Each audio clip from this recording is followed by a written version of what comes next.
عربوں کا ایک ایسا خاندان جو موجودہ دور میں کم و بیش 15,000 افراد پہ مشتمل ہے۔ ایک اندازے کے مطابق اس خاندان کی مجموعی دولت 1.4 ٹریلین ڈالرز ہے، مطلب 14 کھرب US ڈالرز ہے، اور اسی خاندان کو آج مکہ اور مدینہ کے متولی کے طور پہ جانا جاتا ہے۔ ویورز، آج ہم آل سعود یا سعودی عرب کے حکمران خاندان کی فیملی ٹری دیکھیں گے۔ آل سعود عربوں کے کس قبیلے سے تعلق رکھتے ہیں اور نبی پاک صلی اللہ علیہ وآلہ وسلم کے ساتھ اس قبیلے کا کیسا رویہ تھا۔ نبوت کا جھوٹا دعویٰ کرنے والے مسیلمہ کذاب سے اس قبیلے کا کیا تعلق تھا، اور پہلی جنگ عظیم میں یہ خاندان عثمانی سلطنت کے خلاف کیوں تھا۔ ویورز، میں ہوں احتشام ارشد اور آپ دیکھ رہے ہیں دا انفوٹینمنٹ چینل۔ اگر موجودہ سعودی عرب کے میپ یا نقشے کی بات کی جائے تو اس کے عین درمیان میں یہ پورا علاقہ نجد کہلاتا ہے، جبکہ نجد کے مغرب میں یہ علاقہ جس میں مکہ اور مدینہ بھی آتے ہیں اسے حجاز کہا جاتا ہے۔ آل سعود خاندان نے نجد کے علاقے کو بنیاد بناتے ہوئے یہاں 3 دفعہ اپنی حکومتیں قائم کی، اور موجودہ دور کا سعودی عرب اس خاندان کی تیسری ریاست ہے۔ تو اس خاندان کی تاریخ سمجھنے کے لیے ہمیں قدیم عربوں کے ایک قبیلے بنو حنیفہ پہ آنا پڑے گا، جو جدید دور کے سعودی عرب کے بالکل درمیان میں یعنی نجد کے علاقے میں آباد تھے۔ نبی پاک صلی اللہ علیہ وآلہ وسلم کے دور میں اس قبیلے نے مسلمانوں کے خلاف کئی جنگوں میں حصہ لیا، لیکن آپ صلی اللہ علیہ وآلہ وسلم کی وفات سے کچھ عرصہ پہلے یہ پورا قبیلہ اسلام لے آیا۔ اور ویورز، نبی پاک صلی اللہ علیہ وآلہ وسلم کی وفات کے بعد نبوت کا جھوٹا دعویٰ کرنے والا مسیلمہ بھی اسی قبیلے سے تھا، جو خلیفہ اول حضرت ابو بکر صدیق رضی اللہ تعالیٰ عنہ کے دور میں قتل کیا گیا۔ محفوظ تاریخ میں اس خاندان کے جد امجد مانے ابن ربیعہ سمجھے جاتے ہیں، جو نجد کے بیچوں بیچ ایک چھوٹے سے قصبے دریا میں آباد تھے۔ اس علاقے میں رہتے ہوئے انہوں نے کھجور اگانا شروع کیا اور کھجوروں کی تجارت سے گزر بسر کیا کرتے۔ ان سے چند نسلیں آگے سعود ابن محمد آتے ہیں۔ ویورز، انہی کے نام سے اس خاندان کو آل سعود یعنی سعود کی اولاد کہا جاتا ہے۔ سعود نے اپنے باپ دادا کے کھجور کے کاروبار کو وسیع کرنا شروع کیا، اور کچھ ہی عرصے میں کھجوروں کے ان باغات نے ایک چھوٹے سے قصبے کی شکل لے لی، اور سعود اس قبیلے کے ایک اہم ترین سردار کے طور پہ سامنے آئے۔ لیکن ابھی تک اس خاندان کی کوئی ریاست یا حکومت قائم نہ ہوئی تھی۔ چنانچہ سعود کی موت کے بعد اس خاندان کی تاریخ میں ایک ٹوسٹ آتا ہے کہ جب ان کے بیٹے محمد ابن سعود قبیلے کے اگلے سردار بنے۔ ہوا کچھ یوں کہ دریا میں رہتے ہوئے ان کی ملاقات ایک اسلامی اسکالر محمد ابن وہاب سے ہوئی، جنہوں نے دریا کے علاقے میں رہنے کے لیے محمد ابن سعود سے پناہ مانگی۔ محمد نے بہت خوشی سے انہیں پناہ دے دی۔ اس کی وجہ یہ تھی کہ محمد ابن وہاب کے پاس کئی جنگجو موجود تھے جو ان کے لیے کٹنے مرنے کو تیار تھے۔ چنانچہ ان دونوں نے آپس میں ایک معاہدہ کر لیا، جس کے مطابق محمد ابن سعود امیر ہوں گے اور محمد ابن وہاب امام، جو اسلام کو اپنی اصل شکل میں نافذ کریں گے۔ اس کے ساتھ ساتھ محمد ابن وہاب نے اپنی بیٹی محمد ابن سعود کے جانشین عبدالعزیز کے نکاح میں دے دی، جس سے ان دونوں کی آنے والی نسلیں بھی آپس میں جڑ گئیں۔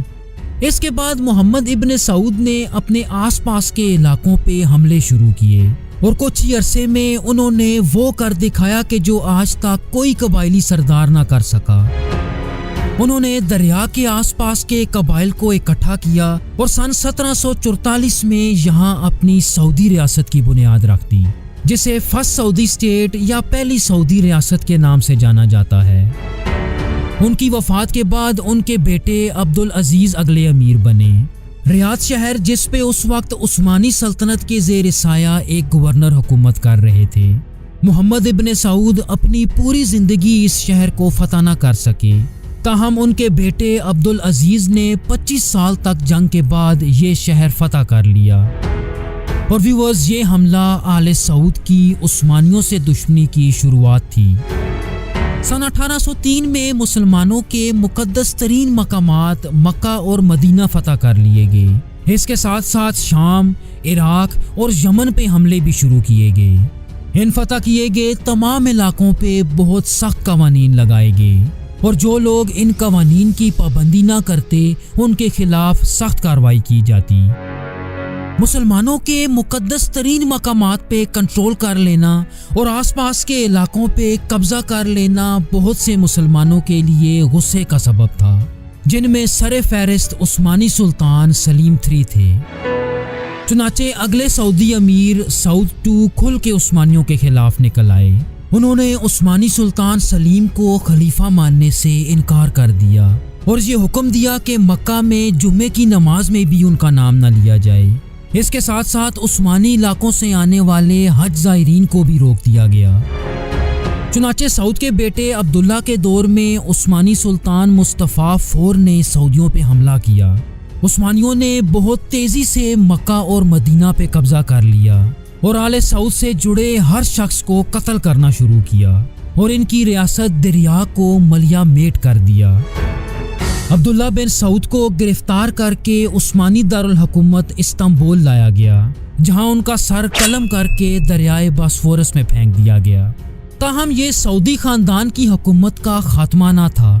ترکی بن عبداللہ جو محمد ابن سعود کے ایک دوسرے پوتے تھے، وہ عثمانیوں کے محاصرے سے بچ نکلنے میں کامیاب ہو گئے۔ چنانچہ چند سال روح پوش رہنے کے بعد انہوں نے نجد کے علاقے میں اپنی دوسری سعودی ریاست کی بنیاد رکھی۔ چونکہ ان کا سابقہ علاقہ دریا عثمانیوں کے ہاتھوں مکمل طور پہ تباہ ہو چکا تھا، تو انہوں نے ایک قریبی شہر ریاض کو اپنا نیا دارالخلافہ منتخب کیا۔